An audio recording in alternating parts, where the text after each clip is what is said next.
హర్ష గారు నమస్తే. ప్రిన్సిపల్ గారు రండి రండి కూర్చోండి. Thank you sir. మాధవి, అమ్మా, నానా.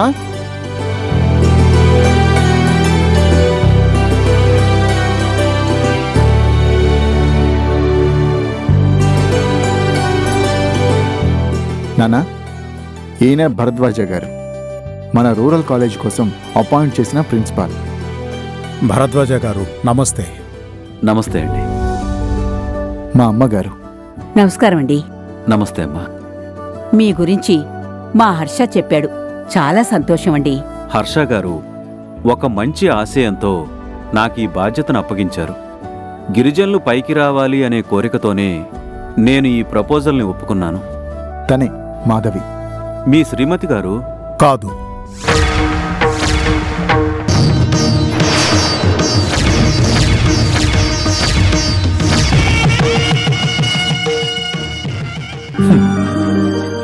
ఇంత పెద్ద ప్రాజెక్ట్ని ఒంటరిగానే శాంక్షన్ చేయించుకుని వచ్చిన మహిళా శక్తి గారు.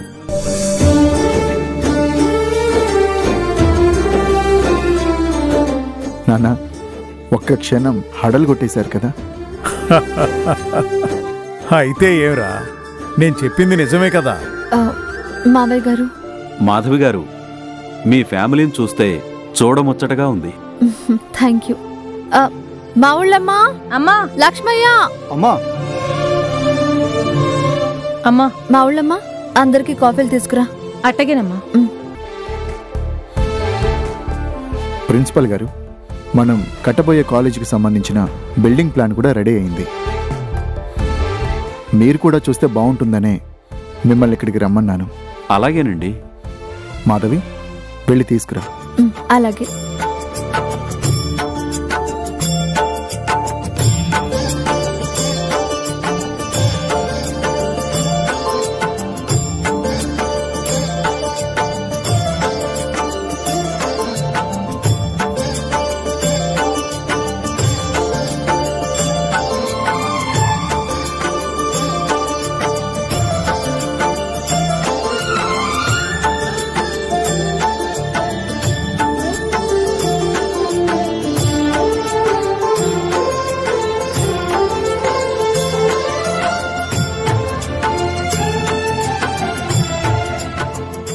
వెరీ గుడ్, చాలా బాగుంది.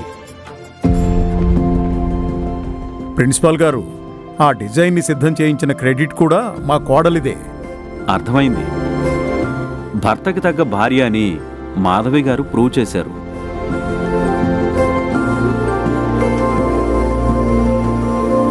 ప్రిన్సిపల్ గారు, మన కాలేజీకి సంబంధించిన ఒక ట్రస్ట్ని ఏర్పాటు చేస్తున్నాం.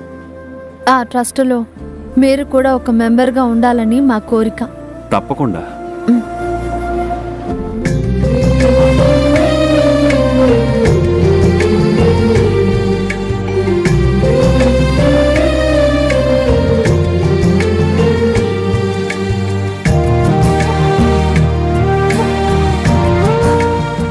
మాధవి గారు, ట్రస్ట్ మెంబర్గా జాయిన్ అవ్వడం నా అదృష్టంగా భావిస్తున్నాను.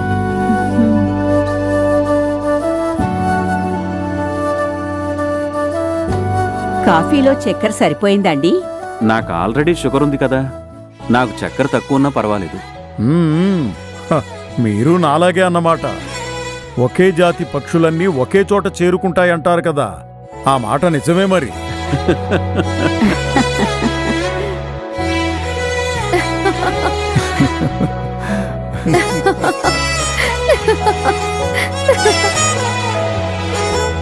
ప్రిన్సిపల్ గారు, తను పూజ, మా ఆడపడుచు.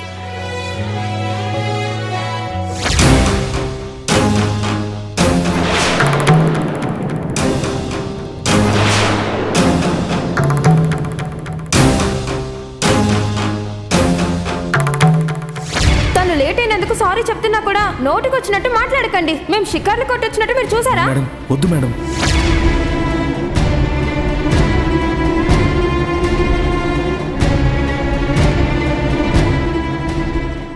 సిటీలో కంప్యూటర్ కోర్స్ చదువుతుందండి. అలాగా? మీ అమ్మాయిని ఎక్కడో చూసినట్టు గుర్తే.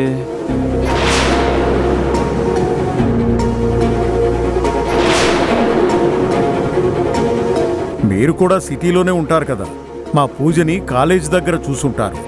లేదండి, కాలేజీ దగ్గర కాదు, ఇంకెక్కడో చూసినట్టు తనతో మాట్లాడినట్టు కూడా అనిపిస్తోంది.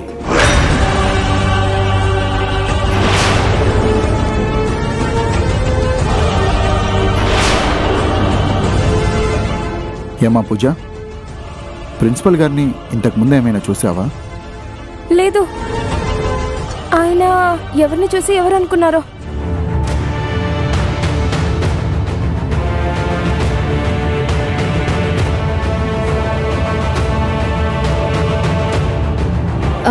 పూజ, నువ్వు లోపలికి వెళ్ళి ఫ్రెష్ అవ్వు. అలాగే వదినా.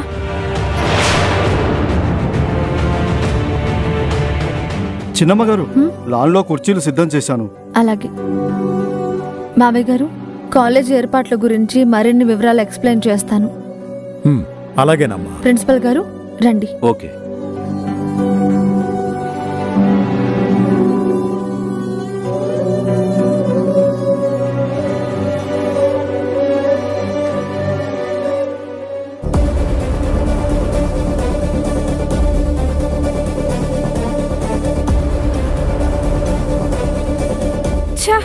మొన్న ఆనంద్తో వెళ్ళినప్పుడు నేను గొడవ పడింది ఈ ప్రిన్సిపల్ గారితోనా?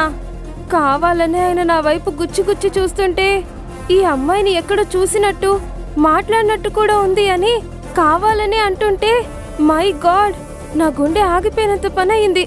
అసలే అన్నయ్యకి ఆనంద్ మీద చాలా కోపంగా ఉంది. ఈ టైంలో ఆ ప్రిన్సిపల్ గారు సిటీలో జరిగిందంతా చెప్పేస్తే నా ప్రేమ, ఆశ, ఆరాటం అన్నీ స్మాష్ అయిపోయినట్టే.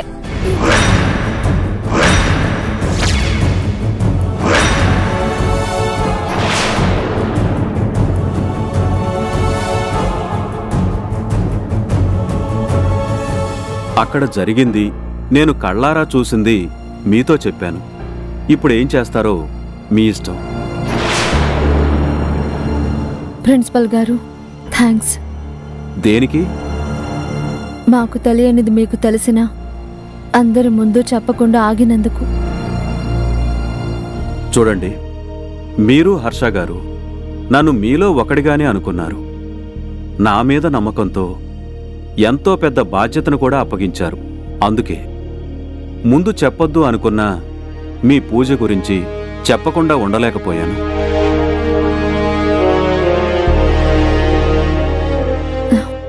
ఆ వయసే అలాంటిది.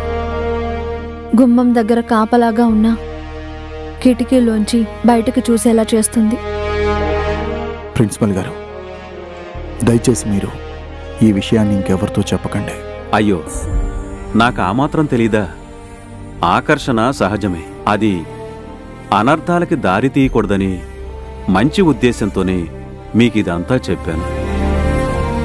వస్తానండి, వస్తాను.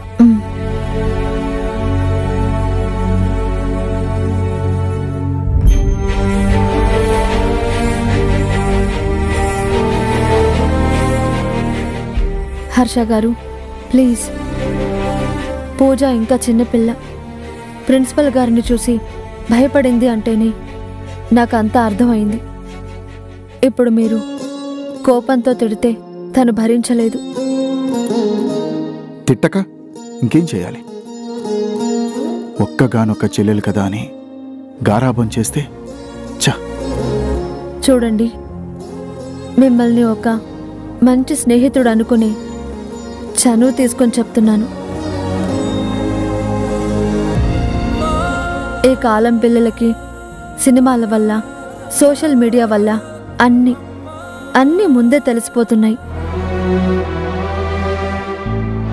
ఏది తప్పు, ఏది ఒప్పు అనే సన్నటి సరిహద్దు గీతనే మర్చిపోతున్నారు.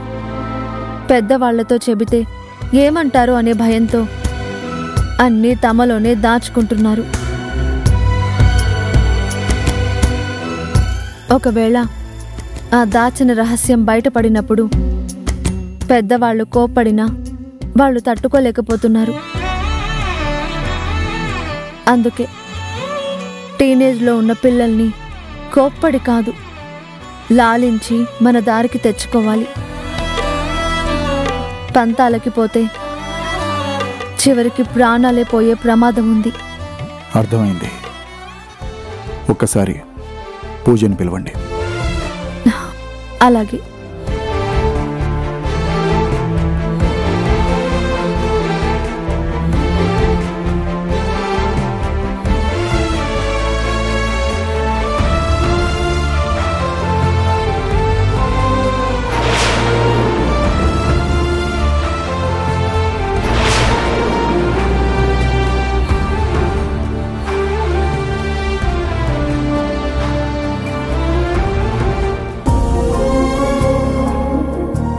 అన్నయ్య పిలిచారట.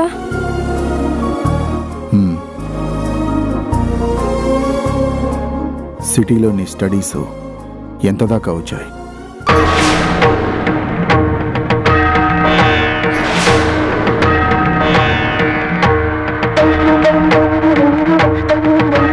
ప్రిన్సిపల్ గారు సిటీలో ఏం జరిగిందో చెప్పారు.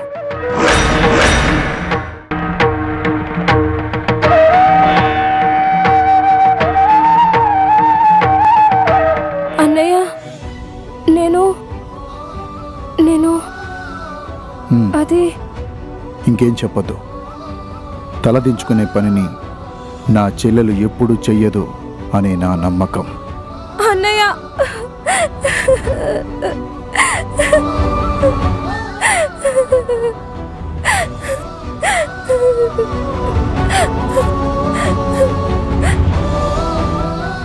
ఏడవకు. అమ్మా నాన్నలకి నా తర్వాత ఎన్నో ఏళ్లకు పుట్టిన గారాల పట్టివి నువ్వు. ఇదంతా తెలిస్తే వాళ్ళు ఎంత బాధపడతారో నువ్వు ఆలోచించావా? పూజ, నాకైనా మీ అన్నయ్య గారికైనా నీ మీద ఎలాంటి కోపమూ లేదమ్మా. విన్నావుగా, మేము ఏం చెప్పినా నీ మంచి కోసమే. ఇక మీద నువ్వు సిటీకి వెళ్ళి చదవనక్కర్లేదు. ఇక్కడే ఉండి మనం కట్టబోయే కాలేజీకి సంబంధించిన ఆఫీస్ పనులన్నీ మీ వదినకి తోడుగా ఉండి చూసుకో. అలాగే అన్నయ్య, నీ ఇష్టం. మరి నీ ఇష్టం సంగతేంటి? సమయం వచ్చినప్పుడు అమ్మా నాన్నలకి నేనే చెప్పి ఒప్పిస్తాను మీ పెళ్లి సంగతి.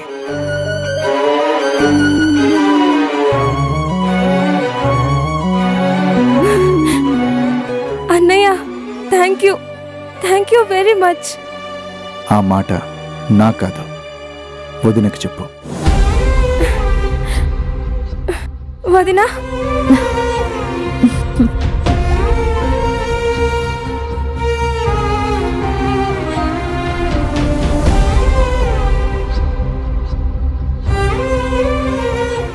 పిచ్చి పిల్ల, ఇప్పుడు హ్యాపీయేనా?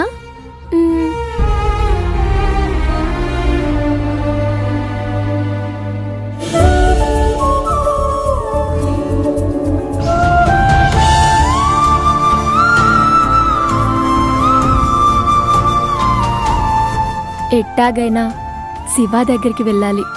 ఈ పసుపు తాడిని వాడి చేతికి కడితే అమ్మోరి దయ వల్ల వాడు నావోడైపోతాడు.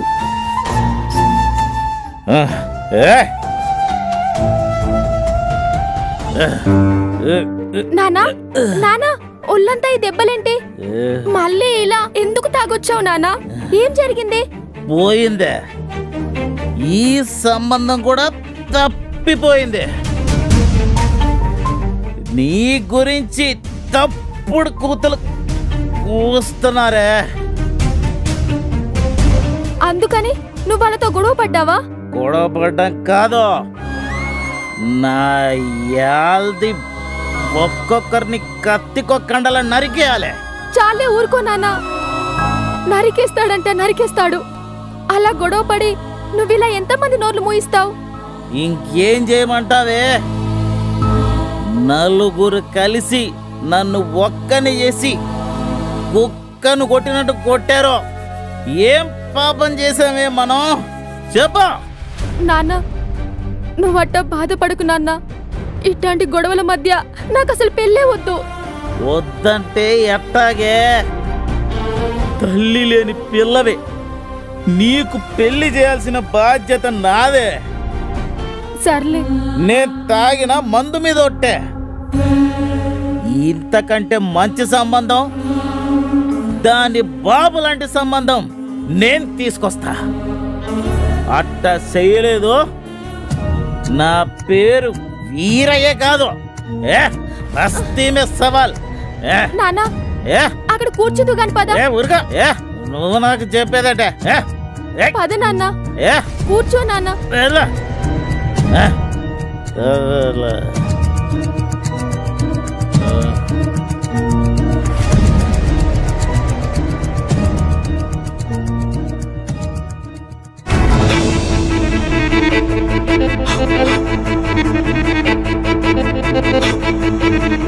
నానా, మన శివ ఉన్నాడే, వాడంటే నాకు చాలా ఇష్టం. అందరూ అంటున్నట్టు వాడు తింగరోడు కాదు, చాలా ధైర్యవంతుడు. అందుకే ఆ రోజు సైకిల్ పోటీలో నెగ్గాడు. నువ్వు నేర్పిస్తే ఒక్క పూటలోనే కారు నడపడం కూడా నేర్చుకున్నాడు. అంత గొప్ప హర్షబాబు ఇంట్లో డ్రైవర్గా చేరాడు. వాణ్ణి కట్టుకుంటే నేను సుఖంగా ఉంటాను నాన్న. నానా, నీకు దండం పెడతాను, మా పెళ్ళికి ఒప్పుకో నాన్న.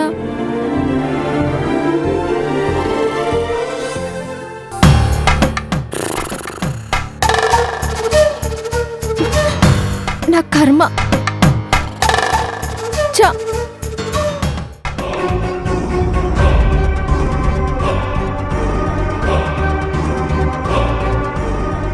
డాడ్, ఆ శివగాడు ఎవడో ఇవాళ మనం ఖచ్చితంగా తెలుసుకోవాల్సిందే. అవును బేబీ, మాధవి వాడి మీద అంత ఇంట్రెస్ట్ని చూపించడం ఏంటో అంతు పట్టకుండా ఉంది. రీజన్ లేనిదే రిజల్ట్ ఉండదు అంటారు. మనకి తెలియని ఏదో సీక్రెట్ ఉంది డాడ్. అదేంటో తెలిస్తేనే గాని మనం మాధవికి చెక్ పెట్టలేము.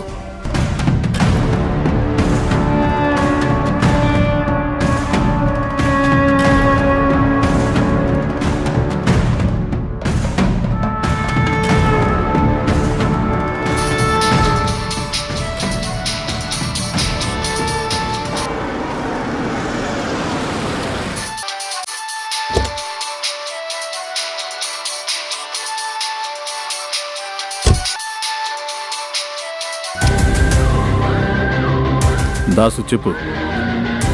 బాబురావు గారు, మీరు చెప్పినట్టే మల్లిని చూసుకోవడానికి వస్తున్న పెళ్లి వాళ్లతో దానికి ఆ శివాకి అక్రమ సంబంధం ఉంది అని చెప్పేశాను. శభాష్ రా దాసు. మరి ఆ పెళ్లి వాళ్ళు ఏమన్నారు? నీ మాట నమ్మినట్టేగా? ఖచ్చితంగా నమ్మేస్తారు కదా. దాసు, ఈ సంబంధమే కాదు, ఆ మల్లిని పెళ్లి చేసుకోవడానికి ఏ సంబంధం రావడానికి వీల్లేదు. ఓహో, దాన్ని చూసుకోవడానికి ఎవరొచ్చినా సరే ఊరి పొలిమేరల్లోంచి తిప్పి పంపించే. అదెంత పని? చెడిపోయింది అని ముద్రపడిన తర్వాత ఆ మల్లికి ఈ జన్మలో పెళ్ళే కాదు. అదే నాకు కావాల్సింది. దాసు, ఈ సంగతి మన మధ్య ఉండాలి, జాగ్రత్త. అలాగే బాబురావు గారు.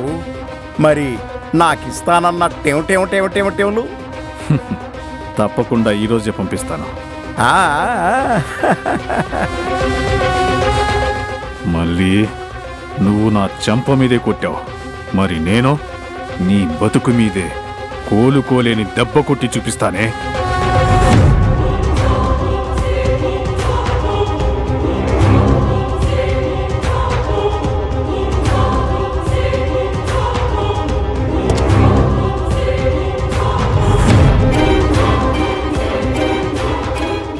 ఎవరు డాడ్? పక్కకు వెళ్ళి మాట్లాడాల్సినంత ముఖ్యమైన వాళ్ళ? చిచి, అప్పులోళ్ళు బేబీ. చెయ్యి కొంచెం టైట్గా ఉంది కదా, వాళ్ళు ఏవైనా నోరు జారితే నువ్వు ఫీల్ అవుతావు కదా అని పక్కకెళ్ళి సర్ది చెప్పానంతే. మన సిచ్యువేషన్ ఇలా దిగజారిపోవడానికి కారణం ఆ మాధవియే. చిల్లర ఖర్చులకు కూడా డబ్బు అందకుండా చేస్తుంది రాక్షసి. పదండి డాడ్, ఆ శివ ఎవరో తెలిస్తే దాని ఆట నేను కట్టిస్తాను. పదండి. ఆ దొంగ బాబురావు ఆ చుప్పనాతి నందిని వల్ల మీకెలాంటి కష్టాలు రాకూడదని. వాళ్ళ వల్ల నాకు కష్టాలు ఎందుకు వస్తాయి? వాళ్ళు శివ ఎవరు, ఎక్కడ్నుంచొచ్చాడు, గతం గుర్తులేకపోయినా శివాకి కుటుంబం అంటూ ఒకటి ఉండాలి కదా, వాళ్ళెవరు, ఎక్కడుంటారు అని పోలీసుల్లాగా గుచ్చి గుచ్చి అడిగారు.